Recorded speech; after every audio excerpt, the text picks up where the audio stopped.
เด้กันคืออยู่ไทยอยู่นะกันคืออันต่างประเทศแม่พร้อมกับลาวอะ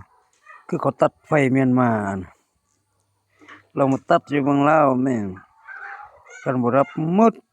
อยู่พุ่นน่ะรู้ก็สิมีอันพวกคนรวยก็สิซื้อจักเสริมกันมันคอนโดโรงแรมแม่งฉะนั้นแบบจักรไฟฟ้าแม่งเสริมมาซื้อโอ้พวกคนรวยมันก็ต้องมีแหละจักเสริมหยังบ้านพักโรงแรมหยังเวลาไฟดับเจ้าก็จะได้แต่ไฟจักรเพราะฉะนั้นคันคนทุกข์คนยากก็ว่าบ่มีเงินสิซื้อจักเสริมตะกี้แถวแขวงสะยะเขาก็ยังใช้ไฟจักรติ9 โมงเขายังมอดฉะนั้น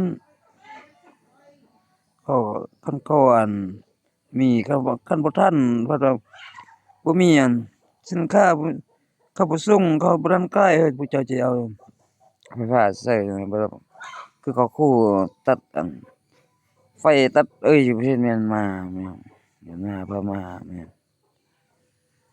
เขาตัดแต่บางยังเห็นเขาไต่ไฟมันจักเสริมเขาแหละนั่นน่ะก็ไปอยู่แขวงสัญบุรีทำสัตว์ภูสีแล้วก็ไอ้มีแต่อุดมพรอยู่ฉะนั้นบ่มีไฟฟ้าจักเสริมอันนั้นก็เครื่องไฟฟ้าเนาะอยู่เมืองลาวหมดนี่อันโอ้คันซาคนลาวเฮ็ดหรือว่าต่างประเทศว่าเออเสื้อกันสิคู่จอยชีวิตอะเนาะ